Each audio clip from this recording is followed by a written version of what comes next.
하나님의 말씀은 열왕기하 25장 오늘 마지막 시간입니다. 열왕기하 25장 8절에서 30절까지 열왕기하 25장 8절 바벨론 왕 잘라서 읽겠습니다.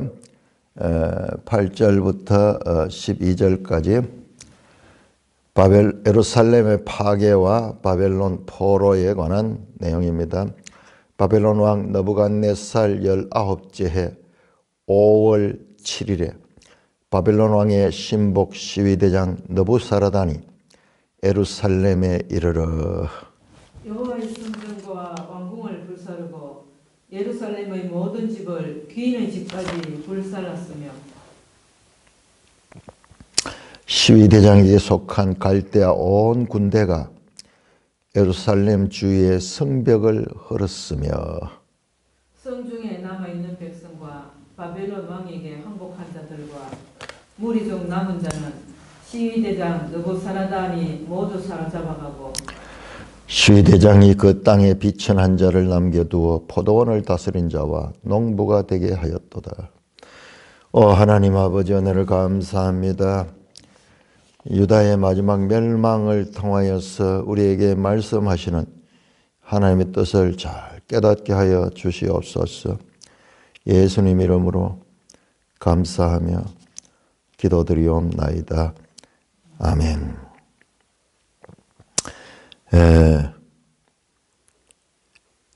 어제 제가 조금 실수를 했는데 어제 이 24장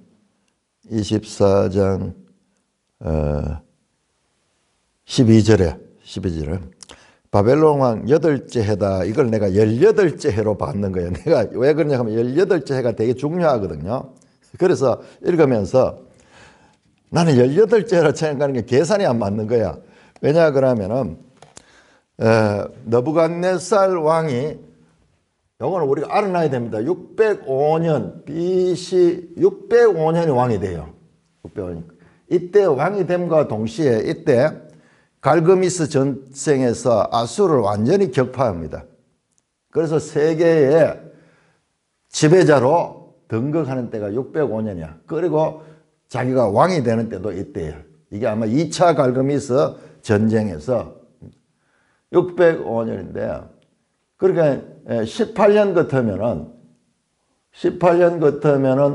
597년이 되는 거야. 587년이 되는 거야. 그래서 이게 지금 1차 포로거든요. 1차 포로는 597년 나오는데, 그래서 18년을 계산이 안 맞았는 거예요. 그런데 8년 빼면은 597년. 요게 1차 포로고, 1차 포로를 잡아가는 때입니다. 요때 에스겔이 잡혀갔어요. 에스겔. 다니엘은 605년도 이때 잡혀갔어요. 이때 그 전에 있습니다. 그래서 1차 포로고, 여기 2차 포로가 되네요. 1차 포로, 2차 포로. 그러니까 마지막 멸망이 단계적으로 계속 이어집니다. 자, 이때 왕은 시드기야였죠. 느부갓네살이 세운 왕인데 시드기야가 배반하니까는 이제 3차 공격인데 이게 586년입니다. 자, 오늘 연도가 보면은 느부갓네살 19째죠. 19째 5월 7일 정확하게 나오죠. 그러니까 19째가 여기에 3차 공격이고, 3차 공격, 그 다음에 3차 공격이고, 이제 이때 이제 유다가 멸망하는 때입니다. 그래서 이 연도는 우리가 정확하게 기억을 해야 됩니다. 자, 그래서 바벨론 왕 느부갓네살 19째 5월 7일에 바벨론 왕의 신복, 여기도 직접 오진 않았네요. 느부사라단을 보냈네요. 느부사라단 사령관을 보내가지고 이름들이 전부 다 느부갓네살, 느부사라단, 느부폴라살, 나보니두스, 전부 너부 나오죠. 너부 바벨론 신 이름이에요. 바벨론 신. 너보라는 신이. 느부갓네살이 예루살렘에 이르러 여호와의 성전과 왕궁을 불살랐다. 여러분, 하나님의 성전과 왕궁이 불에 타고 예루살렘의 모든 집을 귀인의 집까지 불살랐으며 예루살렘 귀족들 집들 그러니까 좋은 것은 이제 다 불타버리네요. 시대에 속한 갈대아 온 군대가 예루살렘 주위에 성벽을 헐었으며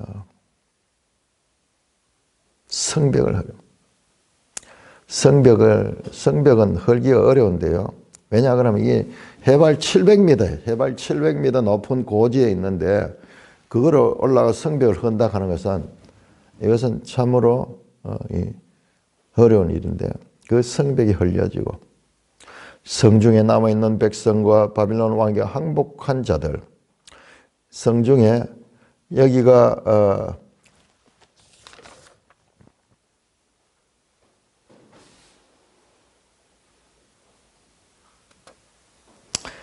2차 포위 때 그때 이 2차 포위 때 우리가 그 25장 1절에 보면은 1절에 여기 3년간인데 사실상 개월 수는 18개월 그랬죠. 18개월 포위가 되어 있었는데 이번에는 그렇게 오래 포위가 되지 않았는지도 모르겠어요. 요 과정은 성경에 안 나오니까는 역대기 같은 데 보면 잘 나올 수가 있어요.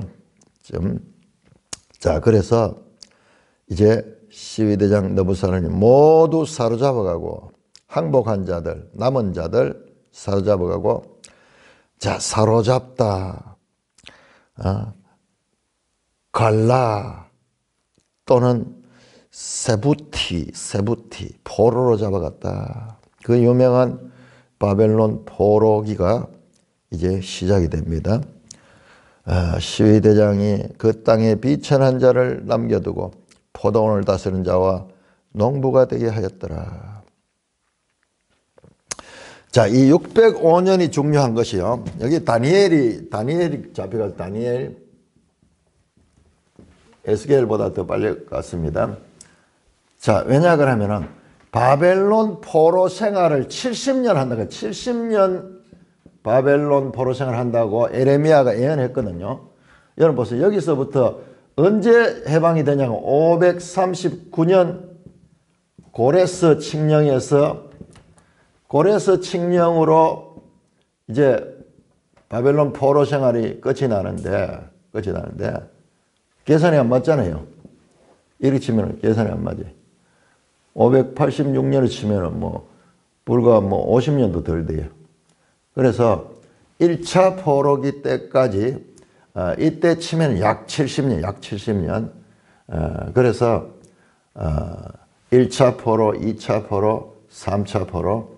이때는 이제 왕이 잡혀가죠. 시드기야. 그 다음에 이때 여호야긴 왕이 잡혀갔죠. 여호야긴 왕이 잡혀갔습니다. 그래서 70년 포로 기간이 나오는데 그런데 놀랍게도요. 우리는 바벨론에 대해 가지고 상당히 오해를 많이 하고 있어.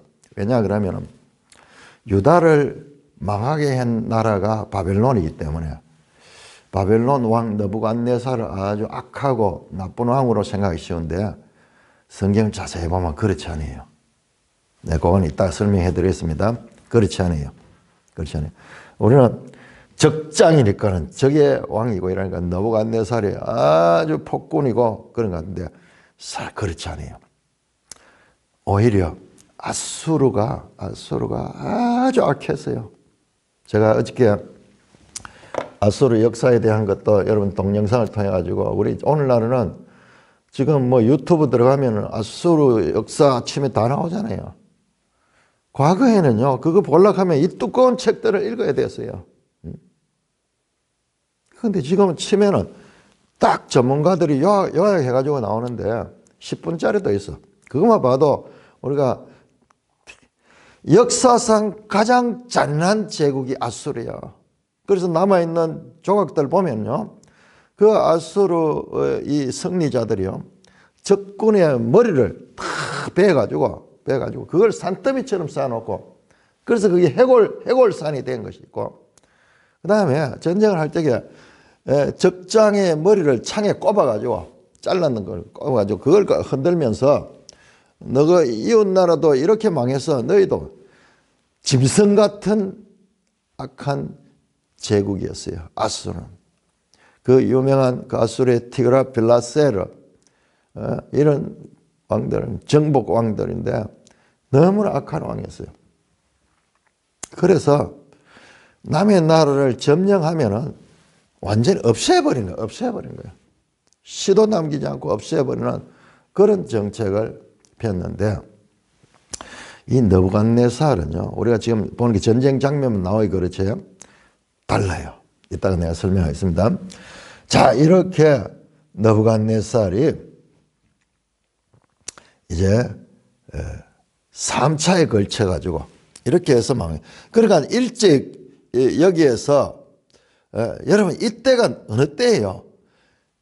에레미야 선지자 때잖아요. 에레미야 선지 때, 이때가 집중적인 에레미야 선지 때거든요. 이 에레미야 선지자의 메시지가 뭡니까? 하나님 메시지가 항복해라, 항복하고 순순히 포로에 응하라. 항복해서 포로에 응하라잖아요. 여러분, 하나님은 저항하라 할 때도 있지만은, 기도하라 할 때도 있지만은, 또한 하나님은 지금 여기에서는 지금 항복하라는 거예요. 이거는 정말 받아들이기 힘들죠. 무슨 하나님의 말씀이 항복하라, 항복하라. 도대체 우리는 자존심도 없나? 이게 신들의 전쟁, 이건 너보신과 여호와의 전쟁인데, 항복하라는 거야. 그러니까는 이 에레미야의 이 말씀이 이게 들어지지 않는 거예요.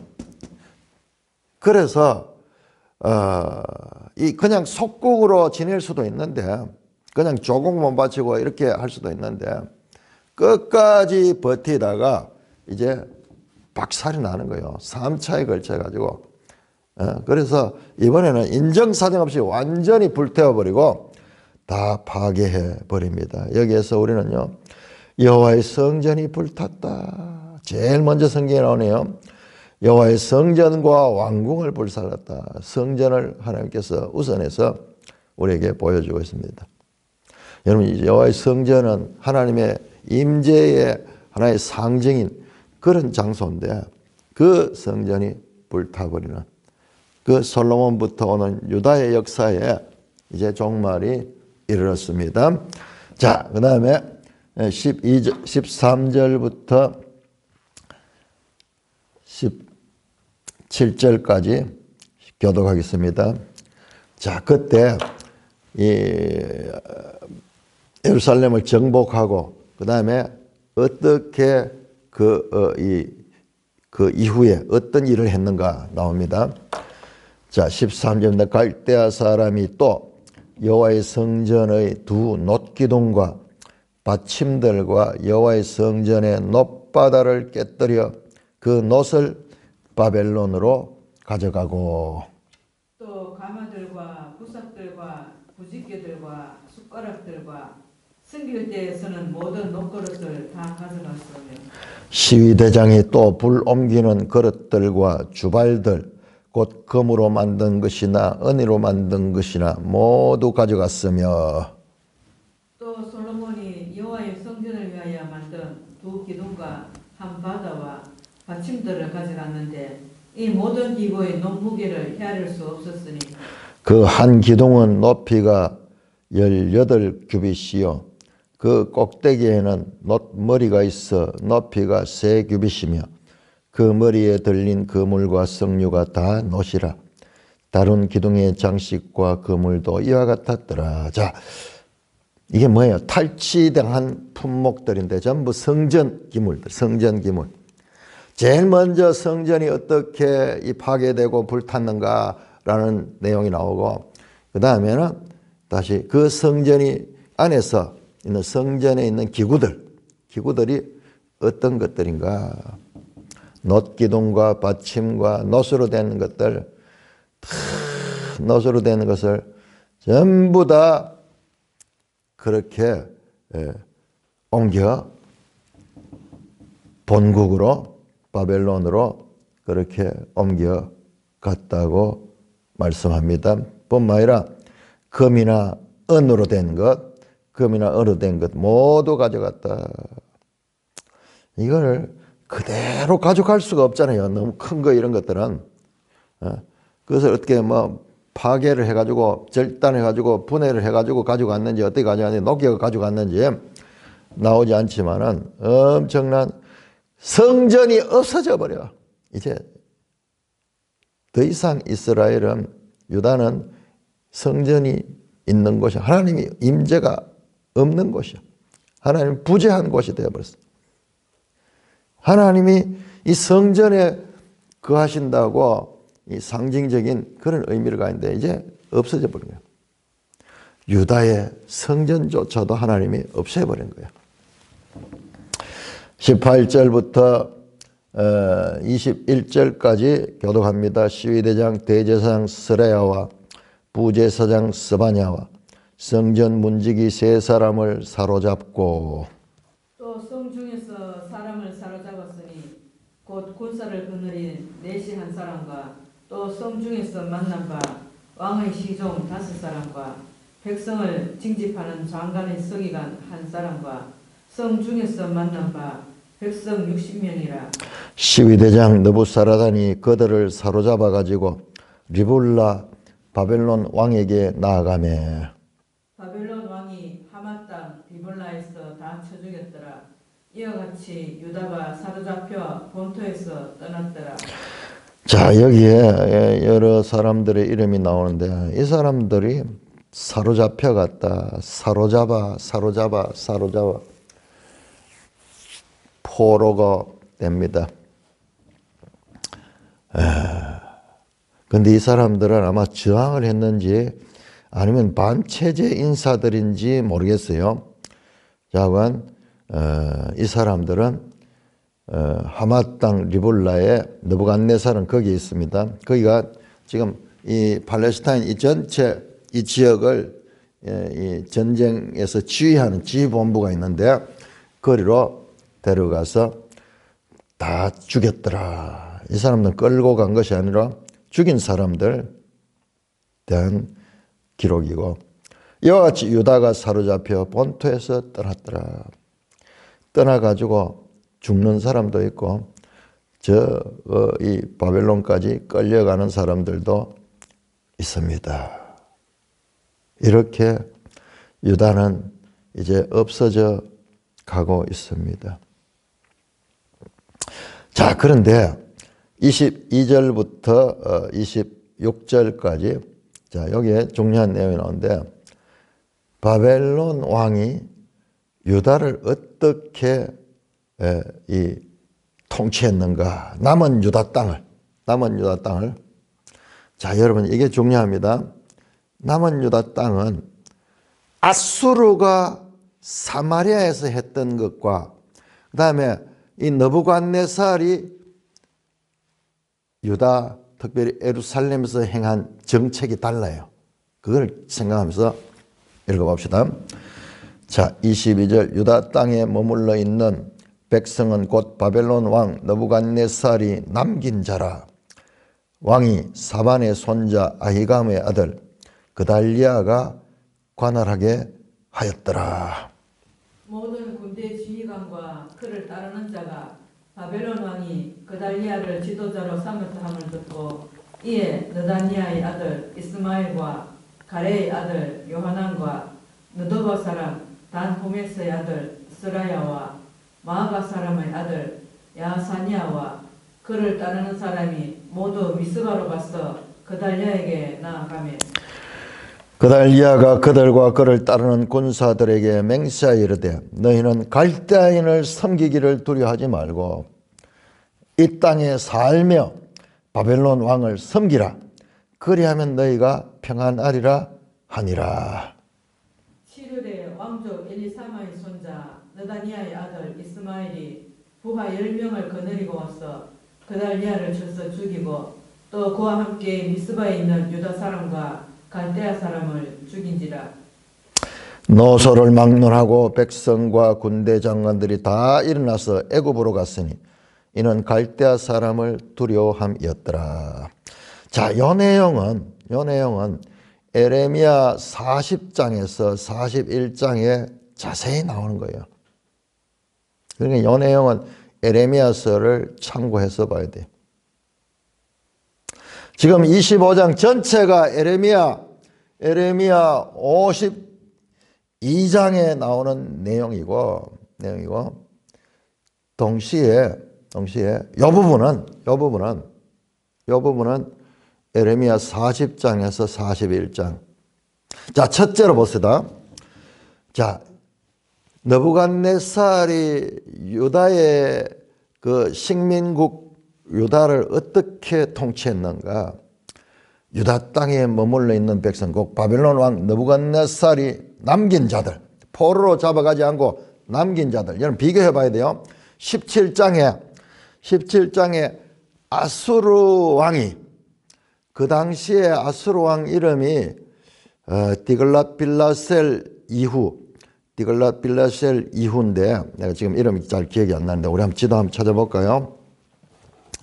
722년에 통치했던 아수르 왕을, 자, 우리는 이런 본문의 한 절 한 절 내용도 중요하지만은 세계를 경영하시는 하나님의 그 솜씨를 봐야 돼요. 하나님의 솜씨를 봐요. 살만 에셀이네요. 살만 에셀. 디글랏빌라셀에 죽고 727년에 죽고 그다음에 727년에 722년까지 살만에셀 5세가 사실은 디글랏빌라셀을 다 정복했고 마지막 이제 그 쟁취는 그 후대에서 했습니다. 그런데 이들이 했는 정책이 어떤가를 봐야 돼요. 여러분 열왕기하 17장을 다시 한번 보시면은요, 철저하게 어떤 사마리아를 있는 사람들은 포로로 잡아가지고 전 나라에 흩어버리고, 그 다음에 그 사마리아 땅에 외국인들, 혼합 외국인들, 여기저기 외국인 집단을 여기 보내가지고 그 땅에 본토의 정서나 전통이나 민족적 연속성이나 이런 걸 다 없애버렸어. 다 없애버렸어. 그래서 그 땅이 북이스라엘 나라 자체가 없어진 뿐만 아니라 민족 자체가 없어져 버렸어요. 물론 북이스라엘에 있던 사람들 가운데 일부가 남쪽으로 그 당시에 내려온 사람들이 있어. 그래서 12지파가 완전히 없어지지 않지만 형식적이고 국가적인 북이스라엘은 완전히 없어졌습니다. 포로로 잡혀가서도 수십 년 있으면서 그 포로지에 병합이 돼가 후대로 갈수록 없어져 버리고 그 혼인을 전부 다 외국인들하고 해버린 거는, 그 다음에 본토에는 외국 사람들이 다 와서 아수르 정책은 그 나라를 없애버리는 거예요. 없애버리는 거예요. 실을 말려버린 거예요. 자, 그렇게 되면은 우리가 하나님 심정을 봐야 됩니다. 여기에서 그럴 수도 있고 유다도 망할 수 있죠. 그렇죠. 그러나 성경은 그게 아니에요. 그렇게 되면 하나님의 언약이 끊어진 거야. 그 아브라함의 후손 유다 지파 다윗의 이 시대를 통한 하나님의 구원 역사가 있는데 그 구원 역사가 끊어져 버리잖아요. 그래서 하나님께서 아수르에 의해서 유다가 망하지 않도록 하셨는 거예요. 여러분, 그때 왕이 누군지 아십니까? 북이스라엘이 BC 722년 멸망할 때 왕이 아하스 왕이에요. 아하스 왕. 아하스 왕은 북이스라엘 왕들보다도 더 악했고, 아하스 왕의 행위는 이스라엘의 왕들을 따라서 악을 행하였더라, 그렇게 나와요. 이스라엘만 망하는 게 아니라 유다도 마찬가지로 망해야 돼요. 아하스가 행한 악행은요, 역사상 가장 악한 왕이었어요.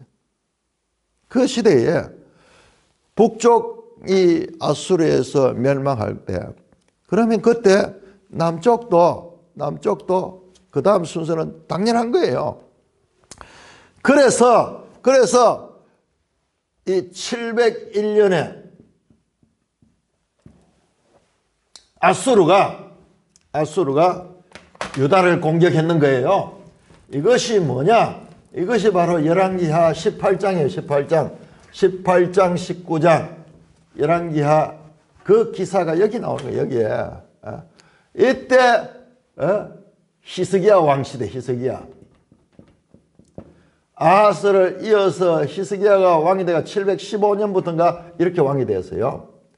그러니까 히스기야가 왕이 됐을 때는 이미 북이스라엘은 없어진 거예요. 이때 아수르가 공격했는데 아수르 18만 5천 18장 35절이죠. 19장 35절이가 19장 35절 19장 35절에 아수르가 이 히스기야 때 예루살렘 성을 공격하는 거야. 이게 그래서 히스기야 기사가 18장에서 20장까지 가장 긴 왕의 역사가 나오죠. 그런데 18장 19장이 이런 배경을 가지고 이 배경 아수르의 공격을 받아. 처음에는 아수르에게 조공을 바치다가 그 조공을 받을 건 다 받고 다시 또 공격했죠. 포위해가지고 18장 14절에서 이 18장 19장까지 이게 전부 이 기사예요. 아수르가 지금 히스기야의 예루살렘을 공격한 기사예요. 하나님 왜 이 부분을 갑자기 확대해가지고 한 절로 처리하면 될 텐데 이 부분에 아수르 왕의 군대가 와가지고 그 성을 향하여 욕을 하고 그 다음에 항복을 요구하고 회유하고 공갈치며 그렇게 했던 기사를 왜 그렇게 길게 만들어 뒀으며 뿐만 아니라 거기에 대해서 반응하는 히스기야가 옷을 찢고 기도하고 이사야 선지자에게 하나님의 뜻을 묻고 이사야에게도 기도를 부탁하고 자신도 성전에 들어가서 그 산헤립의 편지를 보고 산헤립 이때 왕은 아수르 왕이 산헤립이 산헤립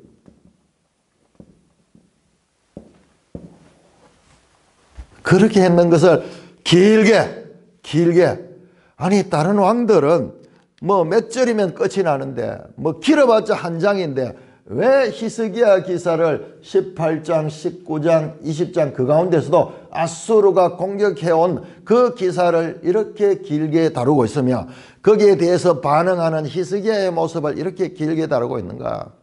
여러분 그걸 봐야 돼요. 그때 19장 35절 보세요. 하나님의 사자가 와서 아수르 18만 5천을 하루밤에 죽여버렸어요. 밤사이에 다 송장이 되어버렸어요. 산헤립도 기겁을 하며 도망을 가지고 본토로 도망갑니다. 이 군대가 이 막강한 대군이 그 당시에 세계를 지배하는데 마치 아수르 왕의 표현에 의하면은 그냥 새 집에 알을 죽었듯이 나라들을 정복했다고 이야기하는 그 내용이 좀 이사야서에 나오는 거예요. 자, 그래서 왜 하나님께서 이 시대에 이렇게 역사해주고 이와 같은 히스기야 같은 믿음의 사람을 보내줬는가? 아수르에 의해 가지고 점령당하면요 유다도 없어져 버려요. 유다도 없어요. 이거는 여기에 나오는 말이 뭐냐? 여기에 나오는 단어가 19장에 나옵니다. 하나님의 열심이야. 하나님의 열심. 하나님의 열심이 하나님과 그리고 다윗과 그 자손을 위하여 하나님을 위하여 그리고 다윗을 위하여 우리 한번 찾아볼까요? 자, 열왕기하 19장. 자, 이게 중요한 거예요. 그냥 역사 내용 아는 게 중요한 것이 아니라 역사 내용 아는 것은 기본이고 그 다음에 이 역사 속의 배경에 하나님의 심정을 우리가 반해할 수 있어야 돼요. 자, 19장 34절 보세요. 하나님이 아수르가 결코 예루살렘에 쳐들어오지 못하게 할 것을 약속하시면서 그 약속을 하시면서 결론적으로 하는 말이 내가 나와 나의 종 다윗을 위하여 이 성을 보호하여 구원하리라 하셨나이다. 구원하다 야샤하다. 이 성을 보호하고 이 성을 구원할 것이다. 그 다음에 35절 밤에 여호와의 사자가 나타나 아수르 진영에서 아침에 일찍 일어나 보니 다 성장인데 다 성장. 지금 이 역사가요. 이 역사가 지금 성경에 이만큼 큰 역사가 있습니까? 너무나 놀라운 역사인데도 불구하고 성경 한 절에 딱 처리하고 끝이 나버려요. 그러니까 우리가 이 중요성을 잘 모르는데요. 한번 생각해 보세요. 하나님께서 왜 히스기야 왕 때 이 기사를 이렇게 길게 그렸으며 또한 저런 중요한 역사, 우리 같으면 영화를 만든다 하면 저렇게 해서 밤에 막 하나님의 사자가 와서 그 없애는 장면에 우리가 더 관심이 있을 때 그건 없어요. 왜냐하면 성경이 다 그렇습니다. 성경이 다 그래요. 전쟁 장면 간단하게 묘사합니다. 여러분 이 계시록에 보세요. 계시록 마지막 곡과 마곡이 온 세상 군대를 모아가지고 하나님 앞에 대적하며 이 성을 예루살렘 성을 포위하는 그런 장면인데 그 다음에 어떻게 되는 거 보세요. 그 장면만 나오지 그 뒤에는 없어요. 그거는요 사함거리가 아니에요. 하나님이 한마디 말씀하시면 없어져 버려. 18만 대충 아니라 1억 8천만이 오도 없어져 버려요. 하나님 말씀하시면. 하나님과 이 세상 나라들과의 싸움은 비교가 되는 게 아니에요. 그래도 성경은 하나님의 기록이기 때문에 그게 관심사가 아니고 하나님 백성에 대한 것입니다. 다윗의 이 후손과 맺은 이 언약, 다윗과 다윗의 후손을 통하여 구속사를 이루겠다는 하나님 언약에 초점을 맞춰 있는 거예요. 그래서 이 아수르가 유다를 멸망하지 못하게 한 이유 가운데 하나가 아수르의 이와 같은 포로 정책, 완전히 그 나라를 없애버린. 자, 그러면은 아수르는요 하나님의 구속사를 끊어버리는 역할이 되는 거예요. 그래서 이사야 7장에서 12장까지가 요 아하스 왕 때 이야기예요. 아하스 왕 때 일어난 이야기예요. 그래서 하나님께서 그때 집중적으로 하나님께서 선지자를 통하여 예언을 주십니다. 그런데 아하스가 믿음이 없어요. 믿음 없는 그런 태도를. 하나님이 그렇게 가까이서 많은 이 예언을 주지만은 그 다음에 36장에서 39장까지가 이거예요. 이 내용. 11기에 나왔던 11기 18장에서 20장 나왔던 이 내용이 그대로 여기 옮겨 있잖아요. 예? 옮겨 있잖아요. 토시 하나 안 틀리게 딱 그대로 옮겨져. 오늘 오늘 보는 건 그건 예레미야고. 자, 여기에 보세요. 3장 36, 37, 38, 39장이죠. 18, 19, 20장. 거의 분량이 같아요. 거의 같아요. 컨트롤 C 해가지고 컨트롤 V 옮겨놔요. 이게 뭔가? 히스기야잖아요. 뭐예요? 이건 믿음이에요. 믿음.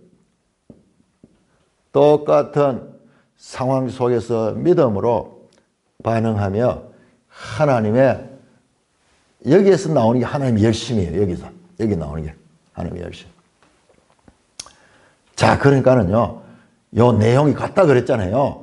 18장에서 20장까지 내용이 이 내용과 같은 히스기야, 이게 지금 히스기야 시대죠.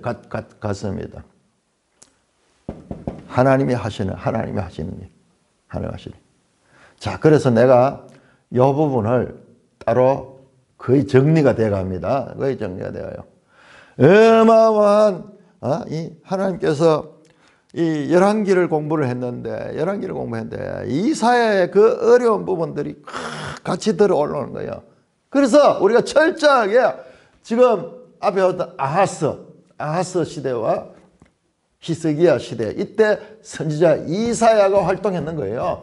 그래서 이사야서를 이해하는 기본이 지금 열왕기에서 여기서 나와야 되는 거예요. 자, 이야기가 다시 아수르로부터 망하지 않게 하신 이유가 여기 있는 거야. 느부갓네살에게 망하도록 연장시키는, 이래 망하나 저래 망하나 망하는 건 똑같은데 다릅니다. 선지자 이사야가 와서 믿음으로 반응할 것을 가르쳐주고, 그래서 히스기야 시대에 그 위기를 모면했고요. 모면했고. 그런데 보세요. 그 다음에 누구 나오면 뭐 나왔어요? 악한 왕. 이거 멸망 안 할 수 없어요. 안 할 수 없는 나라인데 그건 멸망을 시키는 나라가 다른 것. 단지 기간이 한 100년 연장되는 거는 역사 가운데서 별 의미가 없어요. 의미가 없어요. 여기서 중요한 것은 왜 느부갓네살 바벨론에 의하여 망하게 했는가. 그러니까 하나님이 세계사를 아수르를 멸하시고 바벨론을 다시 세우셔가지고 그 바벨론에 의해서 유다를 망하게 하셨는가. 하나님의 세계 경영에 그와 같은 하나님의 경륜을 우리가 반해야 돼요. 자, 그래서 보세요. 바벨론 왕 느부갓네살이 남겨두잖아요. 누구를?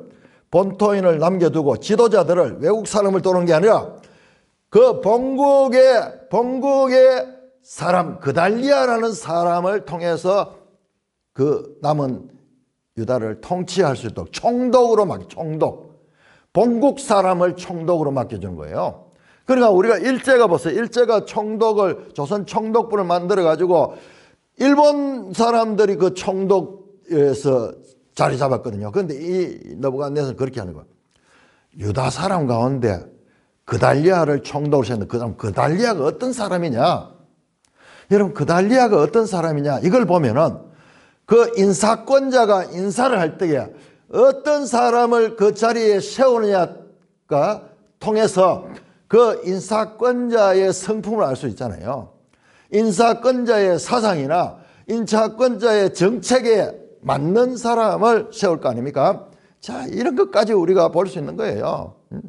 그냥 한 절이지만, 자, 봅시다. 그달리아가 누군가 깜짝 놀라게 됐을 때가 22장으로 돌아갑니다. 22장 3절 요시야 왕 때 사건이죠. 22장 3절 보시면, 자, 사반의 손자 아히감의 아들 그달리아라고 나옵니다.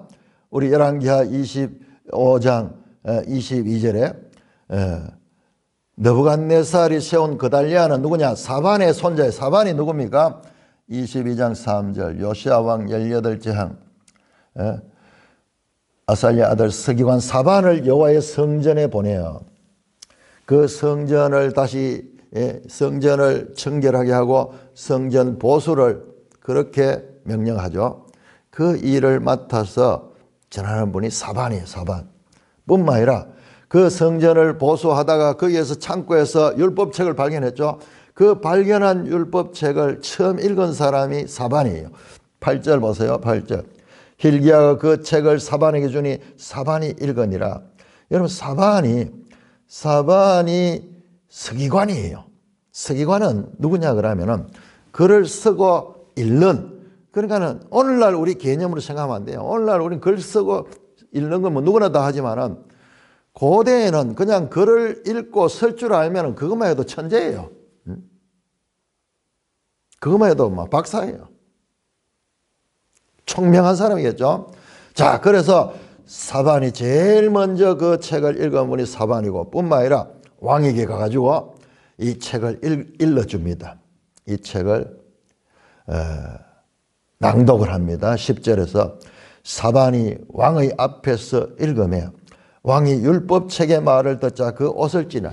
요시야가 개혁하는데, 말씀으로 개혁하는데 제일 먼저 그 원인을 제공한 분이 이 사반이에요. 서기관 사반, 기억해야 돼요. 서기관 사반. 뿐만 아니라 보세요. 이 그달리아의 아버지는 아히감이야. 그런데 12절 보세요. 22장 12절. 왕이 제사장 hil기야와 사반의 아들 아히감과 미가의 아들 악볼과 서기관 사반과 왕의 시종 아사야에게 명하여 이 책의 말씀대로 계획을 하자. 그러면서 이 책의 말씀을 가지고 자, 이걸 가지고 먼저 선지자 이 여선지자 누구였습니까? 여선지자를 찾아가죠. 훌다. 여선지자 훌다를 찾아가서 하나님의 뜻을 더 확인하게 되죠. 자, 그때 보세요. 아히감이 누군가? 12절에 사반의 아들 아히감과 그 다음에 미가의 아들 악볼과 서기관 사반과 그러니까 아버지와 아들이 같이 요시야 개혁운동의 주축 멤버들이 된 거예요. 우리 조선시대 치면 세종대왕 때 그 뭐 사육신입니까? 그런 사람들처럼 그분들이 저 학자들이잖아요. 성경관에서 뭐 그 연구하고 이러던 그런 분들이잖아요. 거기에 아히감과 아버지와 아들이 같이 거기에 멤버로 있는 거예요. 바로 이 사람들의 아들 그달리아야. 그달리아라. 그리고 그달리아가 하는 것을 보면요. 하는 거 보면은 에레미야서에 잘 나오죠. 에레미야의 선포하는 말과 그달리아가 선포하는 말이 동일합니다.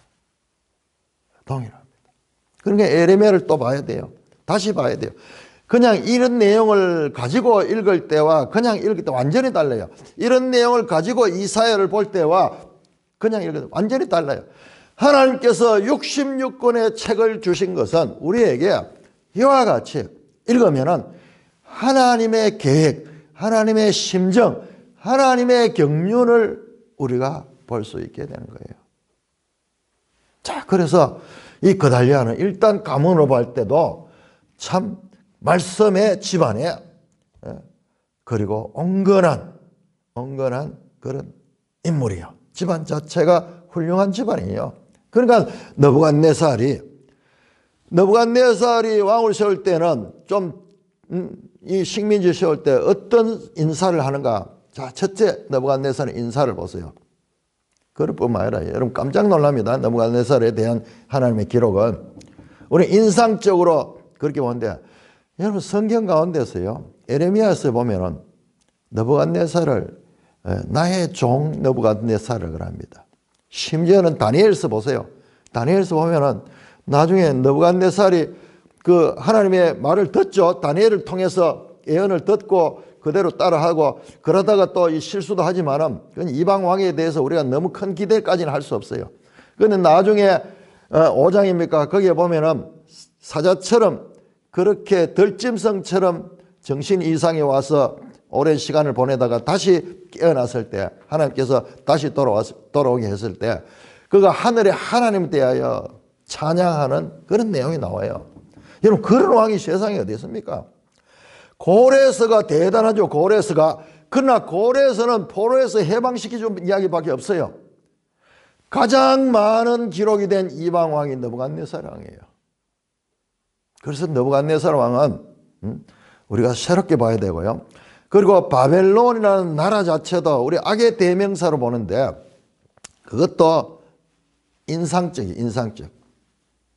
물론 그런 요소들은 있습니다만은 그러나 바벨론이요. 하나님께서 사용하시는 귀한 나라들이에요. 왜? 딱 70년. 유다가 바벨론 포로하던 그 시기만 서시고 싹 없애버렸어요. 그래서 여러분 바벨론 왕은 짧아요. 바벨론 왕은 그 바벨론 세운 왕이 나보폴라살 여기 느부갓네살 아버지입니다. 느부갓네살 그 다음에 느부사르단 방금 느부사르단 나왔죠? 나왔네요. 요거 이 사람이 나중에 왕이 돼. 왕이에요. 그 다음에 나보니두스 요 다 합쳐봤자 70년. 짤막합니다. 그런데 우리 다니엘서 6장에 나오는 벨사살이죠. 벨사살은 나보니두스의 아들이에요. 벨사살은 딱 70년 나라를 사용하시고 하나님께서 페르시아에서 자, 하나님이 누구신가? 지금 세계의 역사, 아수리아, 바벨론, 그 다음에 페르시아를 들어가지고 역사를 주관하시는 이 하나님을 우리가 이 여러 성경들을 통해서 볼 수 있어야 됩니다. 자, 그래서 그달리아가 이제 남아있는 이 유다의 총독이 되어서 그러자 다 사람들이 모여가지고 막 독립운동하면서 막 다른 나라에 있던 사람들도 다시 돌아와가지고 모여가지고 이 그달리아의 이 지휘 아래 그 나라를 평안하게 보낼 수 있게 됩니다. 여러분 이때 에레미야가 말했잖아요. 항복하고 그냥 순순히 포로로 가라. 자, 이 70년은 아주 중요한 시간이에요. 근데 우리가 듣기에는 너무 뜻밖이에요. 어떻게 하나님이 저 남의 나라한테 너보신의 나라한테 여호와 신이 져가지고 항복해가지고 거기 포로로 우리가 이성적으로 도저히 받아들일 수 없어요. 그래서 많은 사람들이 반발하면서 에레미야를 공격하고 에레미야가 이 매국노락을 하고 그렇게 우리 에레미야 공부하면서 그걸 봤잖아요. 그래도 하나님 말씀은 우리 생각과 다른 거예요. 그래 하나님 생각을 우리 생각으로 자꾸 제한하는 것, 이 가장 위험해요. 성경에 읽다 보면요, 야 하나님이 A도 이렇게 했고 B도 이렇게 했고 C도 이렇게 했으니까 D도 당연히 그렇게 할 것이다. 이렇게 생각하면서 하나님을 공식화시키고 하나님을 정령화시키면 그 순간부터 잘못돼요. 여러분 에레미야 애가를 보면요, 더 그런 걸 알 수 있는데 에레미야 애가가 전부 22절로 돼요. 22절. 그래서 ABCD, ABCD 이런 식으로 알파벳 순서로 다 되어 있거든요. 그래서 중간에는 66절이 되어 있어. 3장에는. 자, 그 3장을 자세히 보면요, 그건 ABCD가 아니고 AAA, BBB, CCC 이런 식으로 해가 곱하기 3으로 돼가 66절이 되어 있어요. 자, 그러면 4장 또 ABCD로 되어 있어요. 그러면 5장도 당연히 ABCD로 될 거죠? 아니에요. 5장은 순서 없어요. 절수는 똑같아요. 그런데 순서 없어요. 그러니까 우리가 이 에레미야 애가도 한 4장까지 보고 우리 나름대로 딱 결론을 내려 이럴 때 하나님은 변수를 주세요. 그러니까 하나님을 우리 생각에 공식화시키려고 하는 그 시도는 참 위험한 거예요. 성경을 공부하면서 늘 느끼는 그거예요. 이단들의 특징은 이런 거 가지고 공식화시켜가지고 하나님을 딱 인간의 이성 속에 가다 넣어보는 거예요. 하나님이 어떻게 거기 갇혀들어요? 그렇지 않아요. 자, 이 70년 동안 유다가 정결하게 되는 기간이에요. 거룩한 시간이에요. 죄를 다 빼는 그 시간이에요. 지금까지 어떤 조상들의 죄에 대한 그런 통렬한 회개가 그게 다니엘서 이제 이 9장에서 10장입니까? 10장에서 그 회개가 나오잖아요. 이 하나님이 하시는 일에는 우리 생각을 가지고 그렇게 할 수 없는 거예요. 그래서 하나님 절대 주권을 인정하는 믿음이 필요한 겁니다. 자, 그런데 많은 사람들이 이제 모였을 적에 그달리아가 하는 말을 보세요. 24절. 그달리아가 그들과 그를 따르는 모든 군사에게 맹세하이르되 너희는 갈대아인을 섬기기를 두려워하라 마라. 그리하면 너희가 평안하리라 하니라. 바벨론 에레미야의 말씀과 똑같죠. 에레미야의 말과 똑같죠. 그런데 어떻게 합니까? 남아있는 왕족 가운데 이스마엘이 이 그달리아를 암살하죠. 암살하고 나머지 사람들은 어떻게 합니까? 그리고 그 암살한 이스마엘을 쫓아낸 요하나는 어떻게 합니까? 남은 사람을 데리고 애굽으로 내려가 버리죠. 여러분 이게요, 그냥 사건을 보면 안 돼요. 애굽으로 내려가는 거 뭐예요? 출애굽했던 이스라엘이, 출애굽해서 하나님의 백성이 되었던 이스라엘이 다시 애굽으로 들어가요. 너희는 애굽으로 가지 말고 마병을 구하려 애봉으로 가지 말고 애굽을 의지하지 말고, 그 이야기 얼마나 나옵니까? 그런데 결과적으로는 애굽으로 들어가 버려요. 하나님의 말씀을 순종하지 않습니다. 전부 자기 생각대로. 도저히 우리가 받아들일 수 없는 하나님의 명령이라도 하나님의 지혜는 우리보다 더 크고 뛰어나다는 걸 알고 순종하는 게 이게 믿음이야. 히스기야가 그 믿음으로 그 아수르 대군을 물려칠 수 있었던 것도 논리적으로 생각하면 18만 5천 대군이 와서 차곡차곡 모든 나라 아람, 그 다음에 사마리아, 블레셋 다 정복해서 이제 유다만 남았어. 이사야에서 보면 마치 포도원의 상징막처럼 포도원 가운데 원두막 하나 딱 세워져 있는 것처럼 주위에는 다 점령당하고 홀로 이 유다만 남아있어요. 유다만. 그러면 항복해야죠. 인간적으로 생각하면. 그런데 거기에서 하나님께서 믿음의 기도를 하게 하시고 하나님의 역사를 보게 하는 거예요. 믿음으로 이길 수 있다는 것을 보여주는 거예요. 자, 이렇게 해서 큰 다시 반란을 일고 갈대아 사람까지 죽여버리고 남아있던 주둔했던 갈대아 사람까지 다 죽이고, 그러니까는 느부갓네살이 다시 공격해 올 것을 두려워가지고 애굽으로 도망가죠. 자, 이렇게 유다 역사는 출애굽에서 시작된 이스라엘이 이제 입애굽으로 끝나는 장면도 보여줍니다. 한편, 자, 이제 마지막입니다. 27절에서 30절까지 교독합니다. 열왕기하 25장 27절 유다의 왕 여호야긴이 사로잡혀 간 지 37년 곧 바벨론 왕 에월무르닥이 즉위한 원년 12월 그달 27일에 유다의 왕 여호야긴을 옥에서 내놓아 그 머리를 들게 하고 그에게 좋게 말하고 그의 지위를 바벨론에 그와 함께 있는 모든 왕의 지위보다 높이고 그 죄수의 의복을 벗게 하고 그의 일평생에 항상 왕의 앞에서 양식을 먹게 하였고 그가 쓸 것은 날마다 왕에게서 받는 양이 있어서 종신토록 끊이지 아니하였더라. 자, 그렇게 요 에레미야서에서 그대로 나오는 내용이잖아요. 그거 다 했잖아요. 조금 다른 관점에서 보면 에레미야 52장 31절 34절 딱 가서 요 내용 그대로 옮겨놨습니다. 그런데 자, 이번엔 조금 다른 관점에서 보자고요.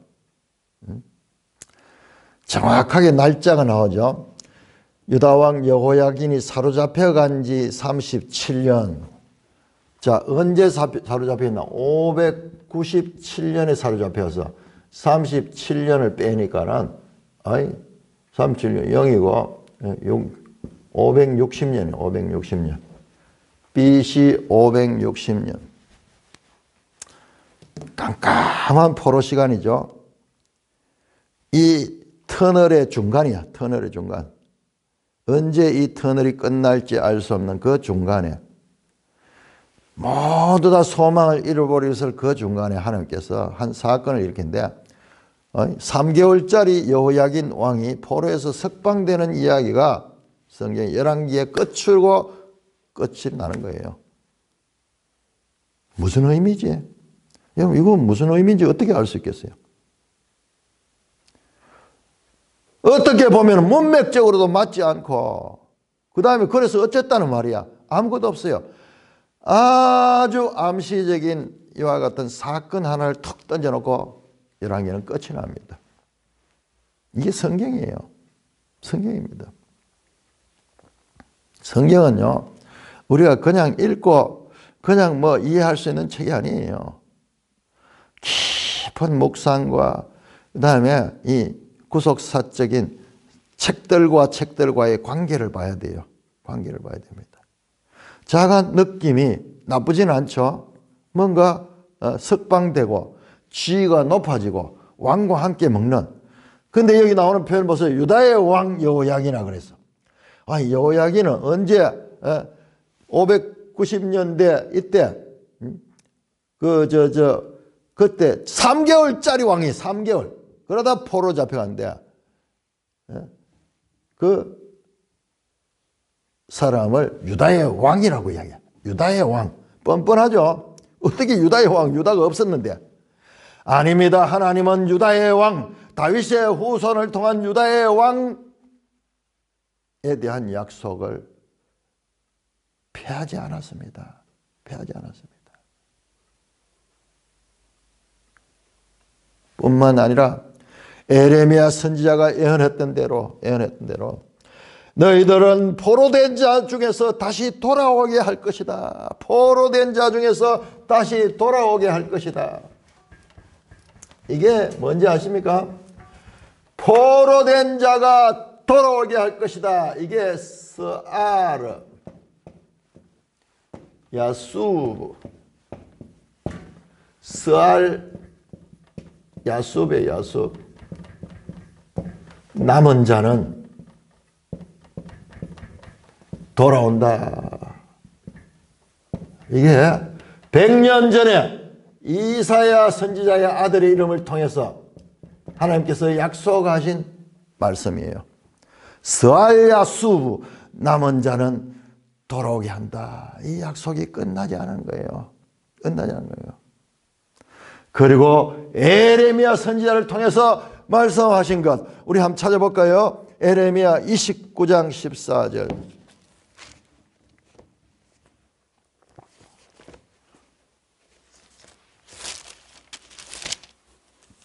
에레미야 29장 14절. 이것은 여호와의 말씀이니라. 나는 너희들을 만날 것이며 너희를 포로된 중에서 다시 돌아오게 하되 내가 쫓아보냈던 나라들과 모든 곳에서 모아 사로잡혀 떠났던 그곳으로 돌아오게 하리라. 이것이 여호와의 말씀이라. 하나님의 그 바벨론 포로에서 남은 자들을 다시 돌아오게 와서 하나님의 그 구속사적인 그 뜻을 이룰 다윗의 시를 통한 하나님의 구원의 약속이 폐하여지지 않았다는 이야기예요. 이거는 그냥 툭 던져놨는데 이 이야기가 가지는 의미가 시드기야의 죽음으로 예루살렘의 멸망으로 하나님의 다윗 언약은 끝나지 않은 거예요. 자, 그래서 시편, 자, 우리 89편을 보면서 맞추도록 하겠습니다. 뿐만 아니라 열왕기 하 8장 19절에는 우리 다시 한번 열왕기 하 8장 우리 한번 볼까요? 8장 19절. 열왕기 하 8장 19절. 여호와께서 그의 종 다윗을 위하여 유다 멸하기를 절개하지 아니었으니, 이 표현이 참 완곡하게 이렇게 되는데, 하나님은 자 다윗 족속의 이 후손을 끝내지 않으신 분이야. 멸하지 않는 그 언약을 지키시는 분이야. 그 언약이 바로 예수 그리스도에서 궁극적으로 성취되는 거예요. 하나님의 구속사가 왜 아수르에 망하지 않게 하셨고, 왜 이 느부갓네살에 망하게 했으며, 뿐만 아니라 왜 에레미야를 통해서 포로 항복하고 포로로 잡혀가라고 말했으며, 그 다음에 이사야를 통해서 그 남은 자는 하나님 반드시 돌아오게 하신다는 그 일, 그 여호야기는 그 지금 희미한 하나님의 약속의 빛을 제공하는 거예요. 끝나지 않은 거예요. 그래서 마침내 스알디엘의 아들 스룹바벨을 통해서 돌아오게 되죠. 자, 우리 시편 89편을 보겠습니다. 시편 89편이 전부 이야기예요. 시편 89편.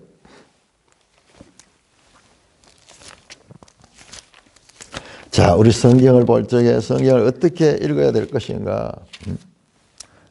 이 복잡한 내용 가운데 그 중심을 흐르고 있는 하나님의 뜻, 하나님의 의지, 이게 구원의 역사의 구속사, 한마디로 구속사. 자, 지금 이 89장은 이 포로들이 하는 이야기 같아요. 포로들이 하는 게. 3절 보세요. 89장 전체가 이 다윗 언약에 대한 약속이에요. 89장 3절 내 종 다윗에게 맹세하기를 내가 네 자손을 영원히 경고하며 네 왕위를 대대히 세우리라.